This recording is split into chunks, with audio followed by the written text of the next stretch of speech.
12월 12일 월요일 뉴스공화의 온라인 큐티를 시작하겠습니다. 오늘 큐티의 본문은 고린도후서 7장 2절부터 16절까지고요. 제가 오늘 읽은 말씀은 8절, 9절 두 절의 말씀입니다. 그러므로 내가 편지로 너희를 근심하게 한 것을 후회하였으나 지금은 후회하지 아니함은 그 편지가 너희로 잠시만 근심하게 한 줄을 알미라. 내가 지금 기뻐함은 너희로 근심하게 한 까닭이 아니요 도리어 너희가 근심함으로 회개함에 이른 까닭이라. 너희가 하나님의 뜻대로 근심하게 된 것은 우리에게서 아무 해도 받지 않게 하려 함이라. 아멘. 오늘 여러분들과 함께 거룩한 근심을 하게 하는 사람, 거룩한 근심을 하게 하는 사람이라는 제목으로 큐티를 나누도록 하겠습니다. 샬롬, 오늘도 말씀으로 시작하신 여러분 주님의 이름으로 축복합니다. 제 목소리가 좋지 않지만 우리 말씀에 집중하며 오늘도 큐티를 하면 좋을 것 같습니다. 제가 고린도 후서를 시작할 때 그 배경을 설명했습니다. 잠깐 이야기하자면 바울이 고린도 교회를 세운 후 바울이 떠난 후에 많은 문제가 생겼다고 했습니다. 그 문제를 듣고 바울이 편지를 처음 보낸 것이 고린도 전서라고 했습니다. 하지만 그 편지가 먹히지 않았습니다. 오히려 바울의 권위에 대한 도전과 함께 사도권이 있는지 추천서가 있는지 바울을 대적하였다고 했습니다. 그래서 바울은 그 길로 고린도 교회를 향하여 떠났지만 만나지는 못했습니다. 그래서 결국 바울은 고린도 성도들에게 눈물의 편지, 애통의 편지, 그리고 아주 강력한 편지를 써서 디도에게 보냈습니다. 오늘 말씀이 그 부분에 대한 이야기인데요. 8절 제가 다시 한번 읽도록 하겠습니다.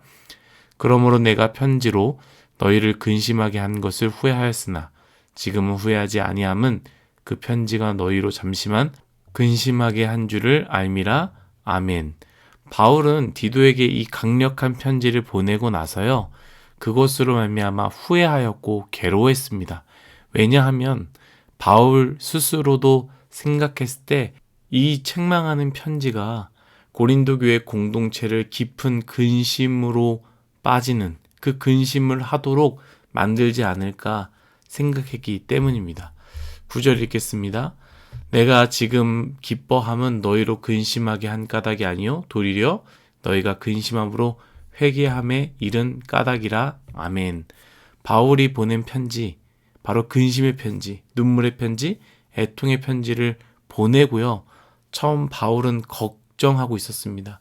그 편지를 전해준 디도가 어떻게 하고 올지, 이 편지를 읽고 고린도 성도들이 화내고 마음이 완전히 더 어려워지고 힘들어져서 바울 큰일 났습니다. 이런 내용을 가지고 오는 건 아닌지 이 두려움 가운데 걱정하며 이렇게 기다리고 있었는데요. 드디어 디도가 왔습니다. 그리고 디도는 무엇을 전했습니까? 바울의 걱정과는 다른 기쁨의 소식을 들고 온 것이지요. 그래서 바울이 오늘 말씀과 같이 고백하는 것 아니겠습니까? 나는 이제 기뻐한다. 왜냐하면 내가 너희로 근심하게 했지만 오히려 그 근심함으로 너희가 회개함에 이르렀기 때문이다 라는 것입니다. 저는 오늘 이 말씀을 묵상하는데요. 우리를 근심하게 하는 말과 이야기들이 얼마나 많이 있는지 생각하게 되었습니다. 누군가와 대화를 하고 있는데 그 대화를 다 하고 나서 집에 돌아오니까 그 대화들이 나를 얼마나 근심하게 만드는지 그런 적들이 많이 있었다라는 것이죠. 그 대화로 하여금 내가 초라해지고 그 대화로 하여금 나를 불안하게 만들고 그 대화로 하여금 내가 작아지게 만드는 곧 나로 하여금 근심하도록 만드는 만남들이 많다라는 것이죠. 세상은요, 우리로 하여금 그러한 근심을 하게 만듭니다. 그런데 그 근심은 생각해보면 다른 것이 아닙니다. 세상의 욕심을 향한 근심들입니다. 왜 저 사람은 저만큼 가졌고 왜 나는 이것밖에 가지지 못했을까? 왜 나는 저만큼 누리지 못하는 것일까? 왜 나는 노력해도 안 되는 것일까? 저 사람 벌써 저만큼 나가는데 저 사람 벌써 저 차를 타고 다니는데 나는 왜 아직도 이 모양이 꽃일까? 세상의 욕심을 향한 근심들이다라는 것이죠. 그런데 여러분 기억하십시오. 세상의 근심들은요, 결코 우리를 변화하게 만들지 않습니다. 분명히 그 대화를 하고 그 만남을 해서 그것이 나에게 근심함을 주고 내 마음을 어렵게 하는데요. 그것이 나를 변화하게 만들지 않고요. 오히려 그러한 것들은요. 우리로 하여금 변질되게 만듭니다. 자존감이 떨어지고 자격지심이 생기고 왜 나는 이거밖에 없을까? 저 사람이 미워지고 나보다 가진 사람들을 미워하는 그런 잘못된 뒤틀린 마음을 갖게 된다라는 것이죠. 그리하여 성경에서는요. 성경의 많은 부분을 보십시오. 그 근심들에 대해서 거부하고 있습니다. 근심하지 말라라고 말하고 있습니다. 무엇을 입을지, 무엇을 먹을지 그것으로 하여금 근심하지 말라라고 이야기하고 있지 않습니까? 그러나 오늘 말씀은요. 우리에게 무엇을 이야기하느냐? 그러한 세상적인 욕심의 근심이 아니라 하나님을 향한 근심을 이야기하고 있고요. 하나님을 향한 그 근심은 우리로 하여금 회개하게 만든다고 말하고 있습니다. 곧 변화하게 만드는 것이죠. 사랑하는 뉴스송아 여러분, 제가 오늘 여러분들과 진짜 나누고 싶은 부분은요. 바로 이것입니다. 제가 오늘 큐티의 제목을 무엇이라 정했습니까? 거룩한 근심을 하게 하는 사람이라고 했습니다. 여러분 주변에 여러분들을 거룩한 근심을 하게 하는 사람이 있습니까? 대화를 할 때 욕심을 불러일으켜 왜 나는 이것이 없을까? 왜 나는 누리지 못하게 할까?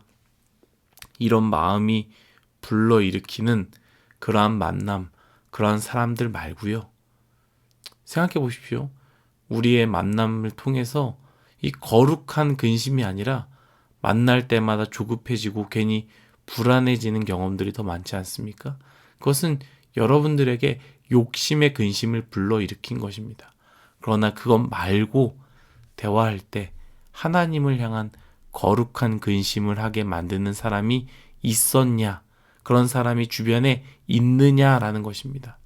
고린도 공동체에는요. 바울이라는 사람이 있었다라는 거예요. 바울은 고린도 공동체에게 입에 꿀만 발라진 이야기를 하지 않았습니다. 귀에만 듣기 좋은 소리만 외치지 않았다라는 것이죠. 듣기 싫었고 힘들었고 애통했고 결국 고린도 교회 성도들로 하여금 마음이 불편하게 되어지는 그 근심의 이야기를 했습니다. 그러나 그것이 결국 고린도 공동체를 변화하게 하였고 회개하게 하였고 살게 만들지 않았습니까? 사랑하는 뉴스송아 여러분, 우리에게는 거룩한 근심이 필요합니다. 어떻게 하면 잘 살 수 있을까? 어떤 전공이, 어떠한 일이, 어떤 잘 나가는 사람이 이렇게 해야 된다, 저렇게 해야 된다라는 이야기가 중요한 것이 아니라 우리로 하여금 하나님의 뜻대로 하게끔 하는 거룩한 근심을 줄 수 있는 이야기들이 필요하다라는 것이죠. 누군가를 만나서 이야기를 나눴는데 나도 저 사람처럼 하나님 잘 믿어야겠다. 나도 예배를 잘 드려야겠다. 나도 성경을 일독해야겠다. 나도 성경 공부를 해야겠다라는 그런 마음이 들 수 있도록, 그 마음이 들면 어떻게 됩니까? 그 사람의 인생이 바뀌게 되고 삶이 바뀌게 되는 것 아니겠습니까? 저는 바라기는 여러분들이 그런 사람이 되기를 소망합니다. 여러분들의 직장에 샤이 그리스도인들이 얼마나 많이 있습니까? 믿지만 믿는 것을 숨기는 사람들에게 거룩한 근심을 던져주십시오. 그런 믿음에 만족하며 살지 말자고, 우리 하나님 더 열심히 믿자고, 하나님 뜻대로 살자고, 불편하지만 힘들지만 피곤하지만 예배 더 잘 드리자고 서로 도전을 주며 살아갑시다. 또한 뉴스송아에도 마찬가지입니다. 여러분 스스로 그런 선배가 되어주십시오. 그런 후배가 되어주시고 그런 친구가 되어주시고 그러한 임원단과 그런 그룹장이 되어주시기를 소망합니다. 나는 꼰대가 되지 않을 거야 라는 말 뒤에 숨어서 무관심한 선배가 되지 마시고요. 때로는 사랑의 근심을 주는 믿음의 선배가 되어주시기를 간절히 바라겠습니다. 하나님을 향한 근심은 우리를 변화시킵니다. 회개하도록 합니다. 우리로 하여금 살게 만듭니다. 우리 안에 그 근심을 서로 가지고 전하면 좋겠습니다. 세상의 근심을 다 버리고 하나님의 근심을 채우는 오늘 하루 우리 모두가 되기를 예수님의 이름으로 축복합니다. 다 같이 기도하겠습니다. 하나님, 우리 마음 가운데는 얼마나 세상을 향한 근심이 많이 있는지 모릅니다. 주님, 그 근심들을 다 내려버리게 하여 주시고 하나님을 향한 근심, 하나님을 잘 믿고자 하는 근심, 하나님의 뜻에 맞는 근심이 내 안에 가득 넘치게 하여 주시며, 또한 나만 그렇게 사는 것이 아니라 내 주변에 있는 모든 사람들에게 그 근심을 전하는 그러한 귀한 믿음의 사람들이 되게 하여 주옵소서. 감사하며 예수님의 이름으로 기도드렸습니다. 아멘.